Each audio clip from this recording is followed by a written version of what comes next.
안녕하세요. 책 속을 누비다는 책을 통해 나의 베스트 버전이 되는 여정을 함께 배우고 공유하기 위한 채널입니다.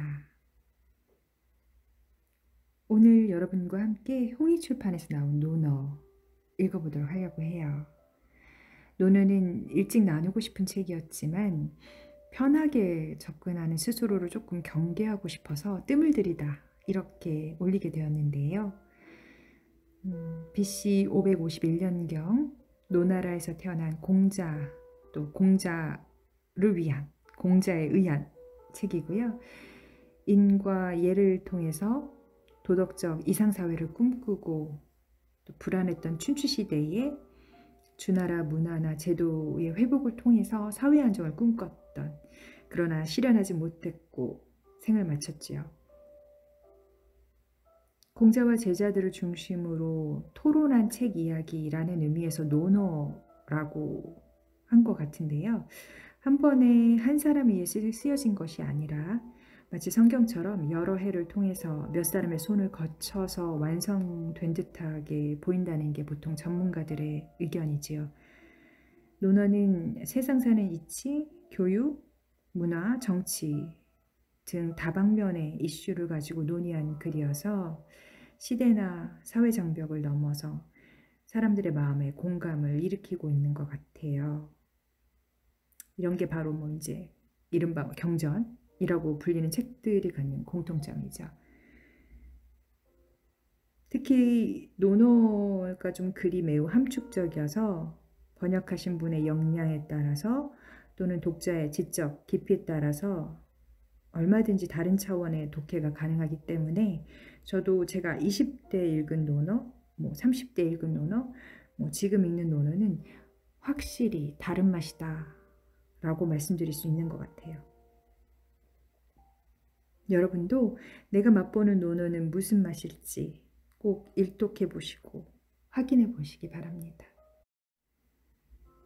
제2편 위정. 공자께서 말씀하셨다. 백성들을 정치로 인도하고 형벌로 다스리면 백성들은 형벌을 면하고도 부끄러움이 없다. 그러나 덕으로 인도하고 예로써 다스리면 백성들은 부끄러워할 줄도 알고 또한 잘못을 바로잡게 된다.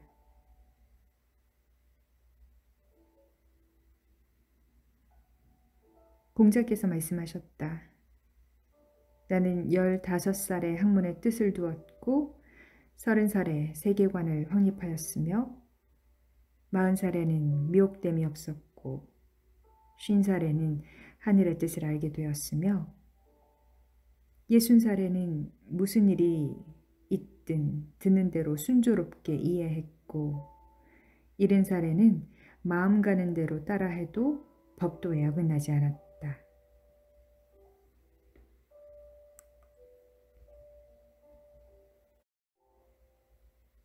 공자께서 말씀하셨다.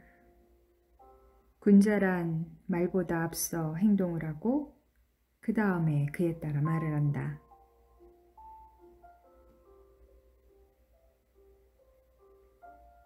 공자께서 말씀하셨다.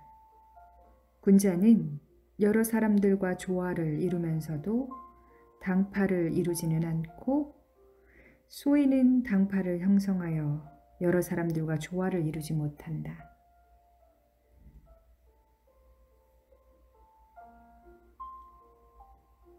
공자께서 말씀하셨다. 배우기만 하고 생각하지 않으면 막연하여 얻는 것이 없고 생각만 하고 배우지 않으면 위태롭다.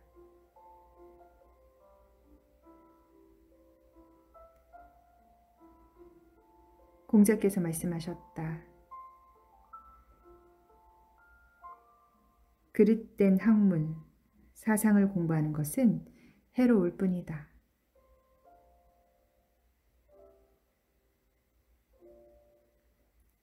공자께서 말씀하셨다. 유야, 너에게 안다는 것에 대해 가르쳐 주랴. 아는 것을 안다고 하고 모르는 것을 모른다고 하는 것, 이것이 아는 것이다.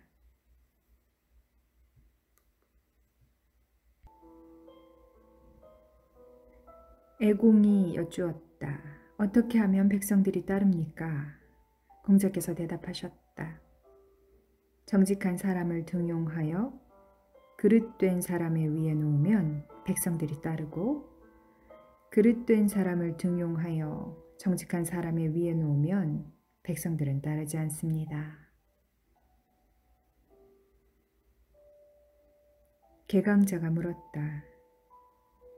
백성들이 윗사람을 공경하고 진심으로 따르며 열심히 일하도록 하려면 어떻게 해야 합니까? 공자께서 말씀하셨다. 위엄 있는 태도로 대하면 백성들이 공경하게 되고, 부모님께 효도하고 아랫사람을 사랑하면 진심으로 따르게 되며, 능력 있는 사람을 등용하여 부족한 사람을 가르치도록 하면 백성들은 열심히 일하게 된다.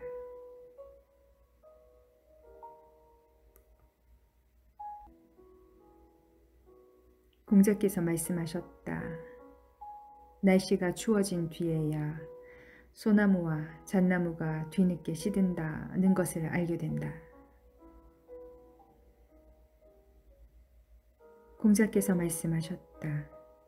지혜로운 사람은 미혹되지 않고 인한 사람은 근심하지 않으며 용기 있는 사람은 두려워하지 않는다. 공자께서 말씀하셨다. 함께 공부할 수 있는 사람이라도 함께 도로 나아갈 수는 없고, 함께 도로 나갈 수 있는 사람이라도 입장을 같이 할 수는 없으며, 입장을 같이 할 수 있는 사람이라도 상황에 따른 판단을 함께 할 수는 없다.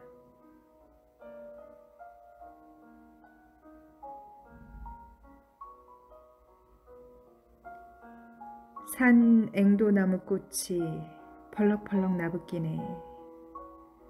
어찌 그대 그립지 않으리오마는 그대 머무는 곳 너무 머네.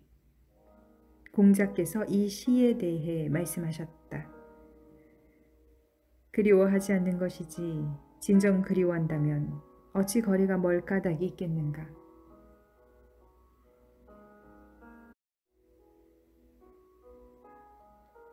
공자께서 말씀하셨다. 군자는 사람들과 화합하지만 부화내동하지는 않고, 소인은 부화내동하지만 사람들과 화합하지는 못한다.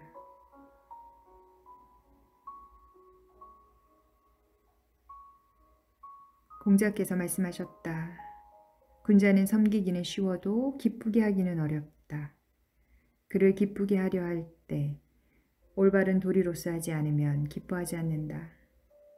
그러나 군자가 사람을 부릴 때는 그 사람의 역량에 따라 일을 맡긴다. 소인은 섬기기는 어려워도 기쁘게 하기는 쉽다. 그를 기쁘게 하려 할 때는 올바른 도리로서 하지 않더라도 기뻐한다.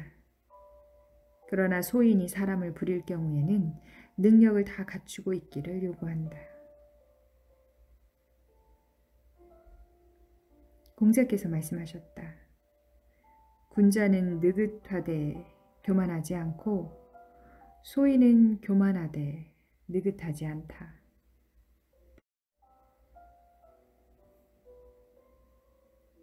공자께서 말씀하셨다. 유익한 벗이 셋이 있고 해로운 벗이 셋이 있다.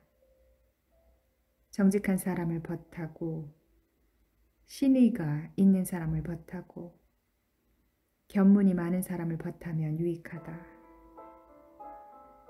위선적인 사람을 벗하고, 아첨 잘하는 사람을 벗하고, 말만 잘하는 사람을 벗하면 해롭다.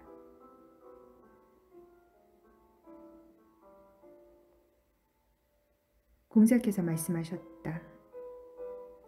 좋아하면 유익한 것이 세 가지가 있고, 좋아하면 해로운 것이 세 가지가 있다. 예악의 절도를 따르기를 좋아하고, 남의 좋은 점을 말하기를 좋아하고, 현명한 벗을 많이 사귀기를 좋아하면 유익하다. 교만하게 즐기기를 좋아하고, 방탕하게 노는 데 빠지기를 좋아하고, 주색에 쌓여 음란하게 놀기를 좋아하면 해롭다.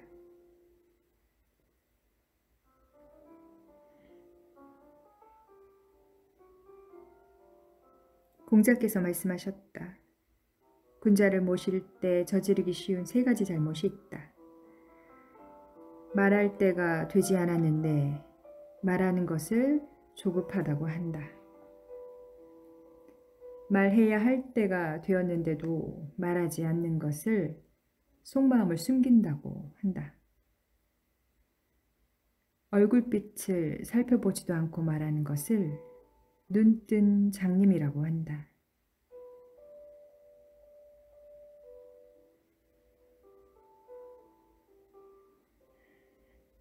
공자께서 말씀하셨다. 군자에게는 3가지 경계해야 할 일이 있다.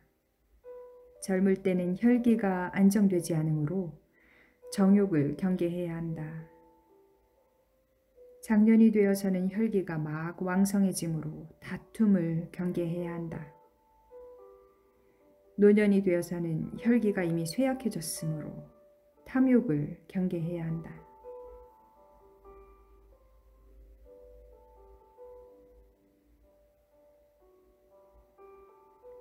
공자께서 말씀하셨다. 군자에게는 3가지 두려워야 할 일이 있다. 천명을 두려워해야 하고 위대한 성인을 두려워해야 하며 성인의 말씀을 두려워해야 한다. 소인은 천명을 알지 못하여 두려워하지 않고 위대한 성인에게 함부로 대하며 성인의 말씀을 업신여기는 것이다.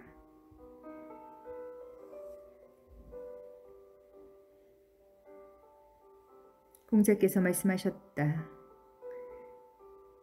태어나면서부터 아는 사람은 최상이고 배워서 아는 사람은 그 다음이며 곤란한 지경에 처하여 배우는 사람은 또 그 다음이고 곤란한 지경에 처하여도 배우지 않는 사람은 백성들 중에서도 최하이다.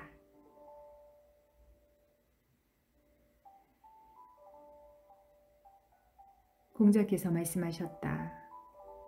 군자에게는 항상 생각하는 것이 9가지가 있다.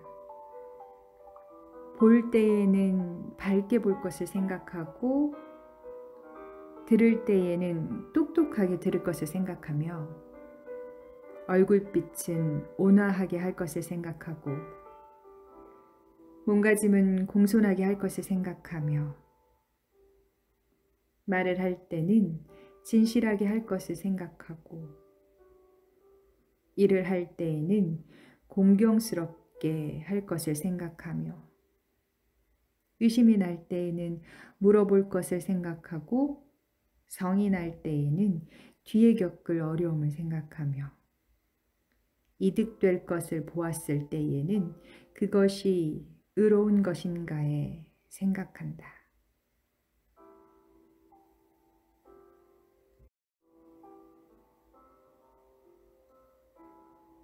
자장이 공자께 여쭈었다.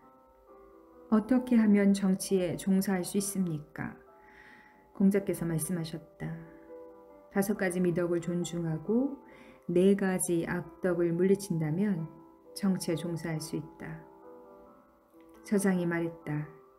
무엇을 5가지 미덕이라고 합니까?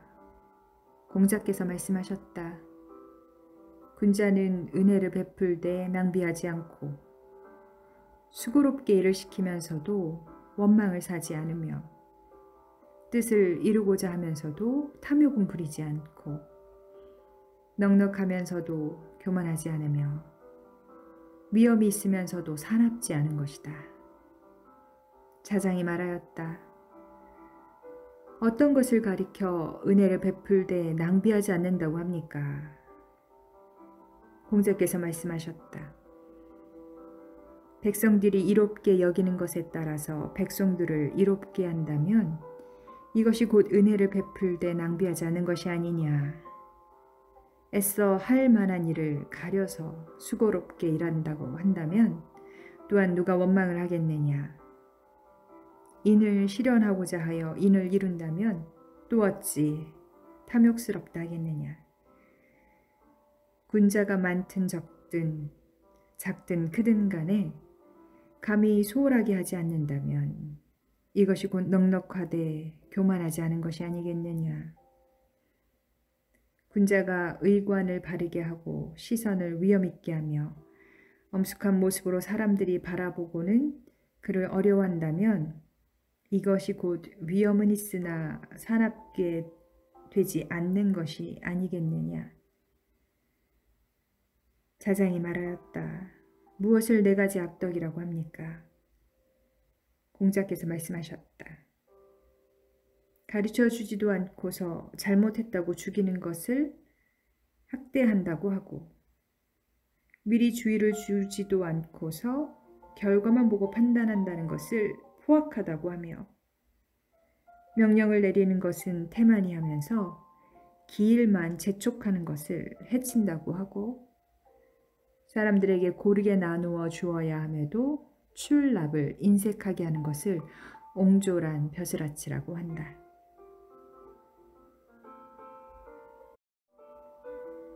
공자는 결국 인과 예로서 세상을 해석해 냈던 것 같은데요.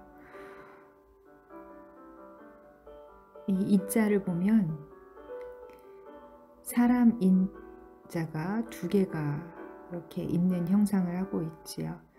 그래서 많은 전문가들은 공자의 인은 사랑을 의미한다라고 해석을 해요.